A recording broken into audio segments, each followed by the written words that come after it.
Habari za asubuhi wapendwa, na wasalimu sana. Sijui mnaendeleaje huko, nafikiria mko salama huko. Nafikiria mko salama. Wapendwa, leo tunaongelea kuhusu wapendanao. Tunaongelea kuhusu wapendanao. Kabla hujapata video hii inapokufikia kwenye simu yako, jaribu kutumia kila ndugu yako wote. Tumia kila ndugu yako wote, na usikose kulike channel yetu, usikose kulike, na usikose kucomment, na usikose kusubscribe, kwa sababu unaposubscribe video hii kila baada ya wiki mbili utakuwa unapata video mpya. Maana tunatoa video baada ya wiki mbili, tunatoa video mpya.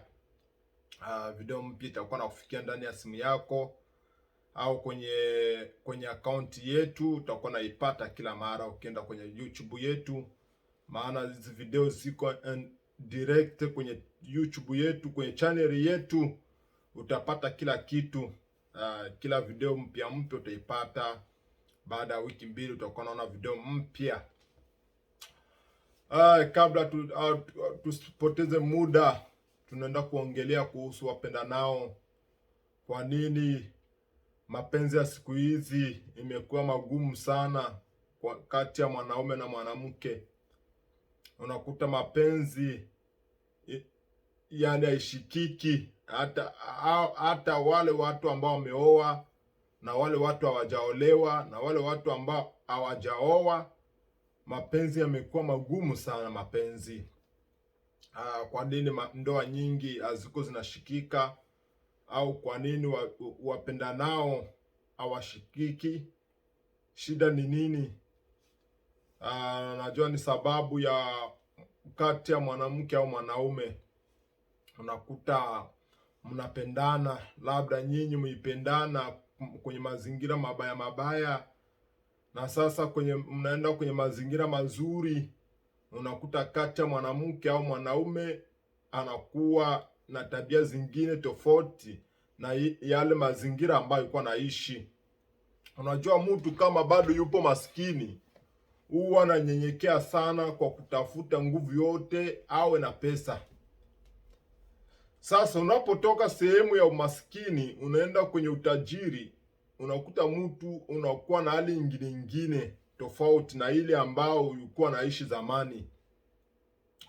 Na ndio maana unakuta watu wengi ambao wameoana, au watu wengi ambao wameoa, au watu wengi ambao wameolewa, wanakuwa kwenye mazingira tofauti, kwa sababu kufuatana mazingira ambayo yeye alikuwa anaishi huko mbeleni, au mazingira ambayo yeye alikuwa anaishi huko mbele huko, haikuwa kwenye mazingira mabaya, labda ya kukosa pesa.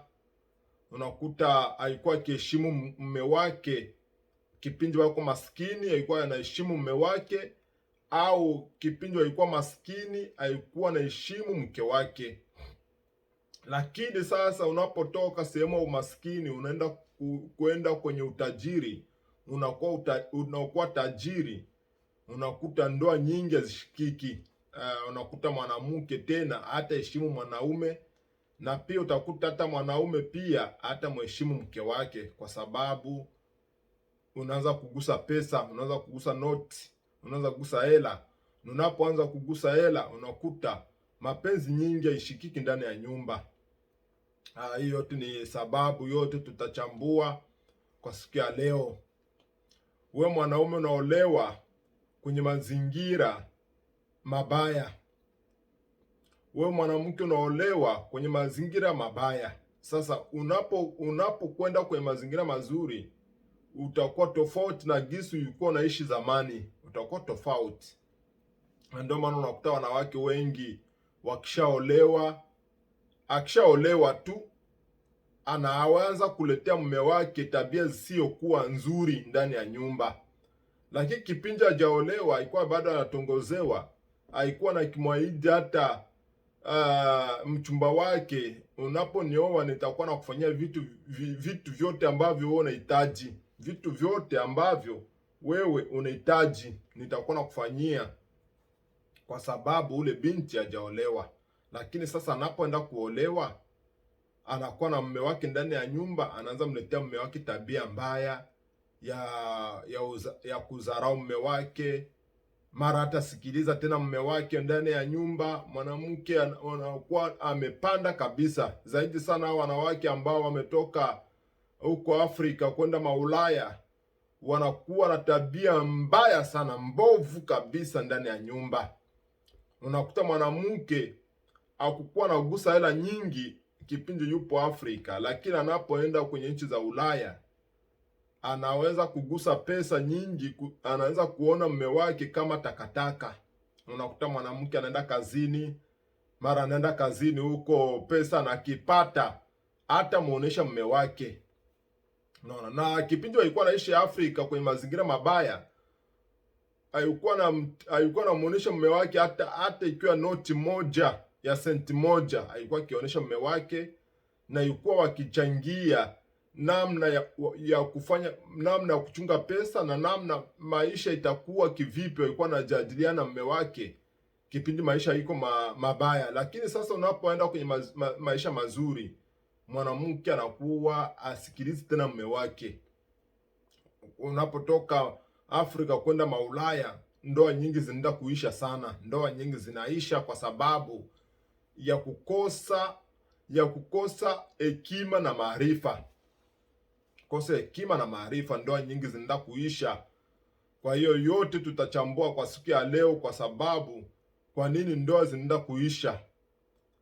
Wewe mwanamke unaenda kugusa pesa ambazo wewe hujawahi kuzigusa, utasababisha kuletea mume wako tatizo ndani ya nyumba. Mara utakuwa umeenda unatoka kazini, utamwambia mume wako, unakuwa wewe sasa ukienda kazini hautampigia mume wako simu, unaenda kazini hautajulia watoto wako wanaendelea aje huko, hautawajulia hali. Hata unapopokea pesa mume wako hajui.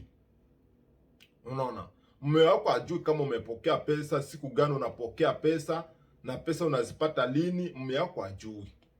Sasa unapoishi namna hivyo, unakuta unyumba nyingi unaenda kuisha haraka, kwa sababu watu wanaishi hawaelewani ndani ya nyumba. Mwanamke naye amekuwa cheo kikubwa sana ndani ya nyumba, kwa sababu kufuatana ile hela ambayo iko nagusa. Unajua, unapoanza kugusa pesa ambazo wewe hujawahi kuzigusa toka umezaliwa, utaanza kumuona mume wako kama takataka, utaanza kumuona mume wako kama hafai. Unaona, na kumbe mume wako anafaa, lakini kwa sababu unagusa hela nyingi utaweza kudharau mume wako.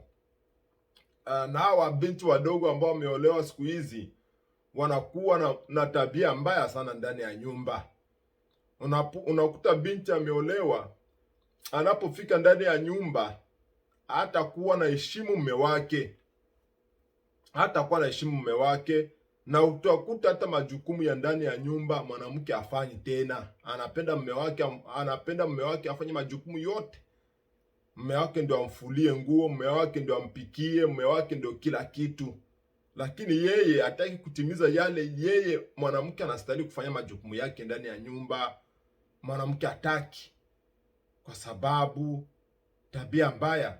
Na unajua hizi nchi za Ulaya, hizi manchi za Ulaya, kama vile manchi mbalimbali za Ulaya, unakuta mwanamke ndio anapanda cheo kikubwa sana, kwa sababu unajua nchi za Ulaya hautapiga mwanamke. Unapoenda kumgusa tu mwanamke iko na kuambia, unaponipiga dakika 2 polisi takufikia kumlango. Unaona, mwanamke apigwe Ulaya. Unakuta mwanamke analelewa kama mtoto mdogo.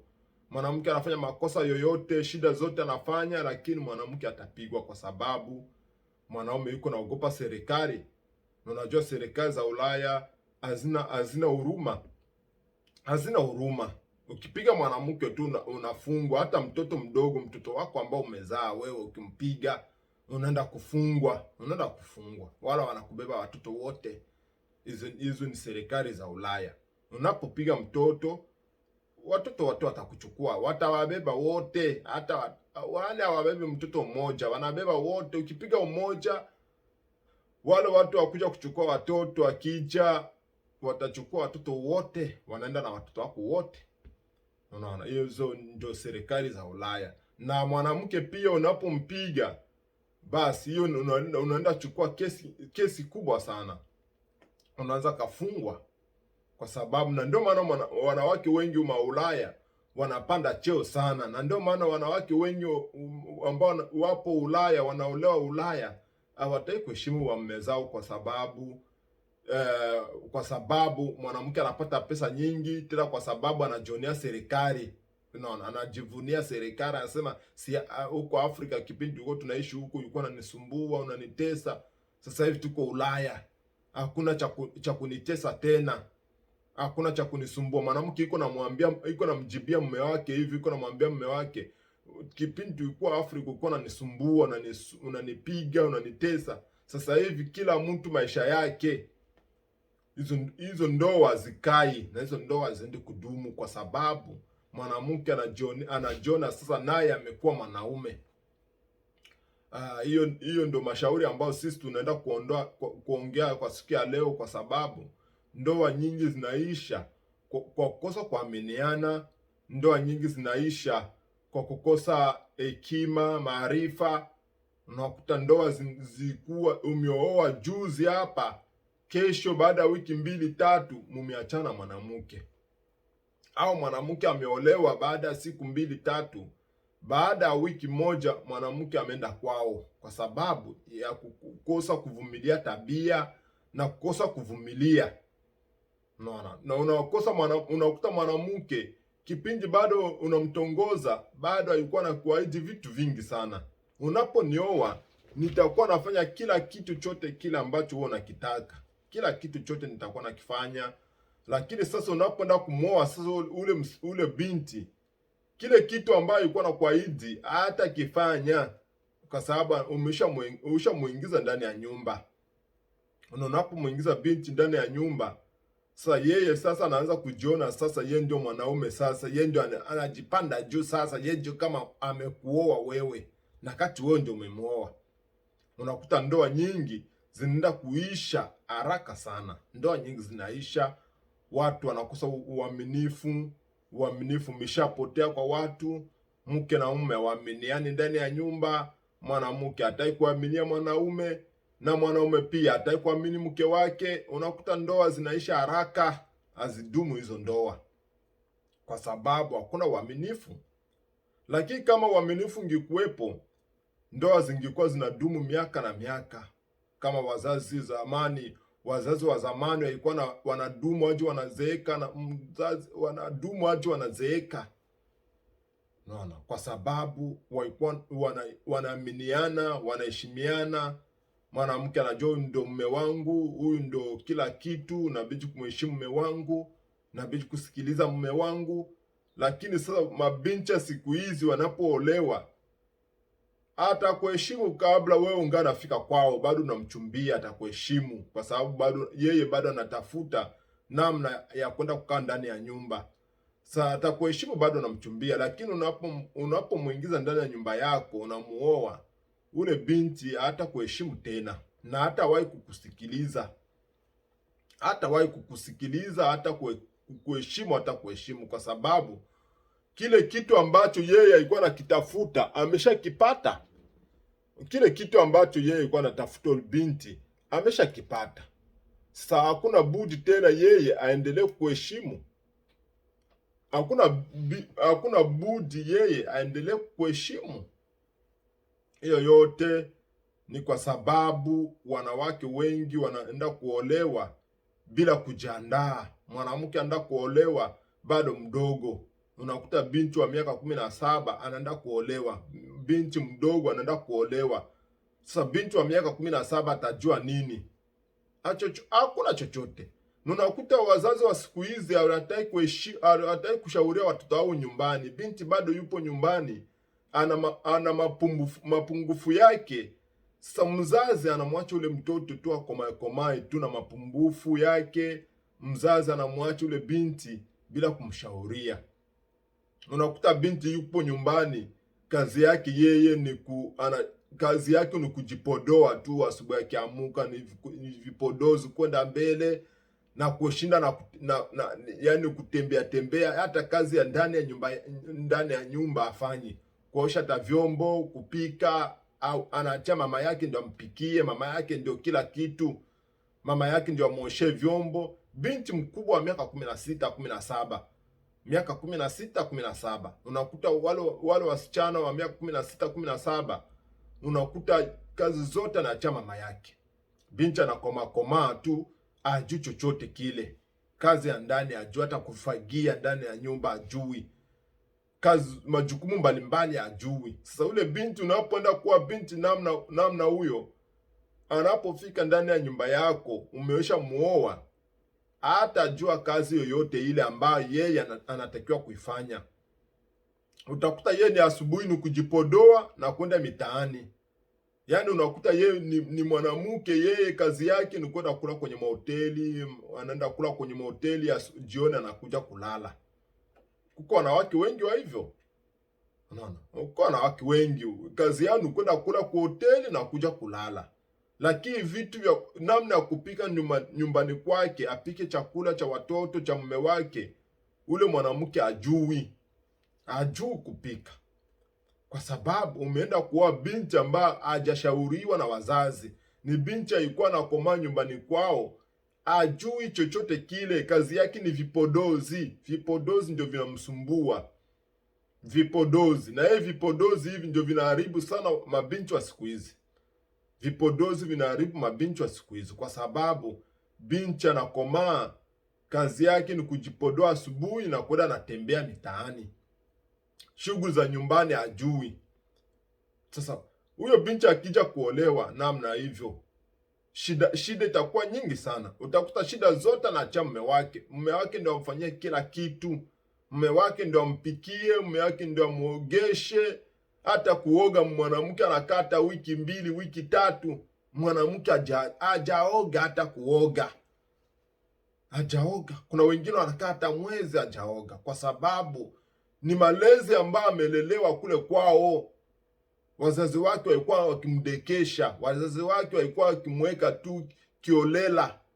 Yaani kumweka tu akae hivyo kiolela tu, mwanamke anajamulia. Mzazi hataki kumsimamia binti wake, kumfunza makazi ndogo ndogo za nyumbani. Utakuta yeye ni asubuhi kuamuka, anatafuta vipodozi popote pale vilipo, yeye anachukua vipodozi, anajipaka, anajipodoa, anaenda na zurura mitaani. Huyo binti wa hivyo akija kuolewa ni shida sana. Ni shida kukaa ndani ya nyumba, ni shida sana. Kila siku utakuta ni mavurugu na mume wake, kila siku ni vurugu, kupigana, fujo inakuwa nyingi. Unakuta fujo inakuwa nyingi. Watu wanakuwa wanazurura kila siku, kupigana, vurugu, fujo sana ndani ya nyumba, kwa sababu ni mtoto ambao kufunzwa, ni mtoto ambao amelelewa kwenye mazingira mabaya, ni mtoto ambao amelelewa kwa kudekeshwa, ni mtoto ambao amelelewa kwa kumdekesha na kumwachaacha hivyo tu.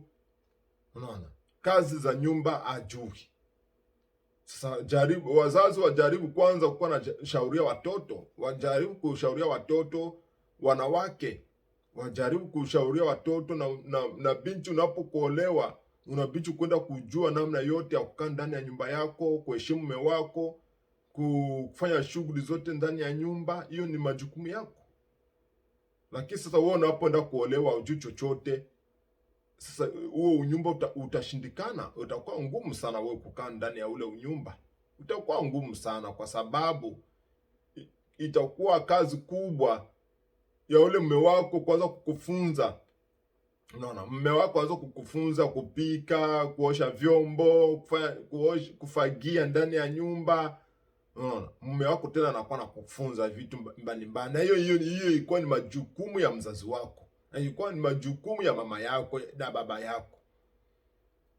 Hiyo ndio mashauri yetu ambayo tunatoa kuambia wanawake, mjaribu kufanya makazi ndani ya nyumba. Mfanye makazi, mjifunze kazi bado uko na mama yako na wazazi wako. Mjaribu muwe nafanya kazi kusaidia wazazi pia. kwa sababu huko kwenye unaenda siku ambao utaenda kuolewa huko, ukakuwa umejua vitu vingi ambavyo vya kufanya kule nyumbani kwako, kwa sababu unapoenda kuolewa, hiyo yote ni majukumu yako. Haiko tena majukumu ya mume wako, haiko majukumu ya mzazi wako, inakuwa majukumu yako kule.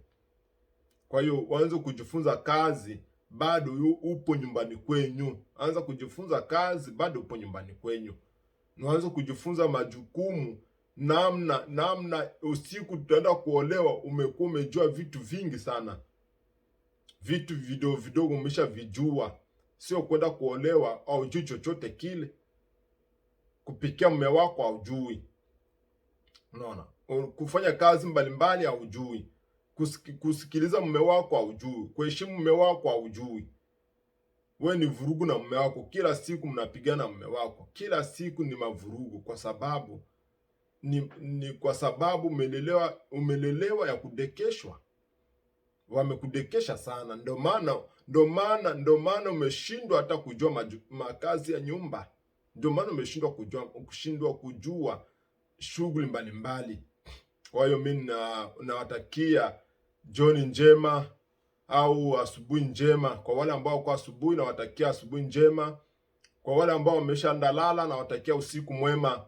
Kwenye chaneli yetu usiwe na kosa kusubscribe na kulike na kucomment, kwa sababu unaposubscribe video hii, baada ya wiki 2 utakuwa unapata video mpya. Video mpya utaipata baada ya wiki 2. Unaposubscribe video utakuwa unapata video mpya, itakuwa nakufikia kwenye simu yako au kwenye account yako.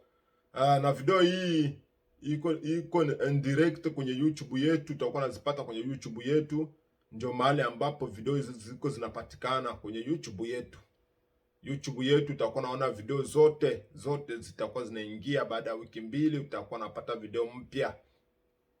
Kama utakuwa mwanamemba wetu au utakuwa mtu ambao unatufuatilia kwenye chaneli yetu, unapopata video, tumia ndugu yako, tumia rafiki yako, tumia kila mtu wako wote ule ambao wewe unajua, mtumie video hii, kwa sababu unapomtumia video hii itakuwa na yeye pia awe au mwanamemba wetu au anatufuatilia na yeye pia kwenye chaneli yetu, kwa sababu unapokuwa mwanamemba wetu video zote utazipata zote, lakini utazipata kwenye chaneli yetu ya YouTube. Hakuna mahali pengine hizi video zinapatikana isipokuwa YouTube yetu, kwenye chaneli yetu au kwenye TV yetu. Utakuwa unapata video zote zile za mpya. Tunatoa video baada ya wiki 2 video mpya, mashauri tofauti, mashauri ya kila aina tunatoa kwenye chaneli yetu. Kwa hiyo mimi nawatakia asubuhi njema na jioni njema na usiku mwema. Tutazidi tena kuonana wapendwa, tutazidi kupambana tena siku zingine. Mubaki salama, na nafikiria mupo salama huko, na nafikiria mupo sawa huko nyumbani kwenyu. Asante sana.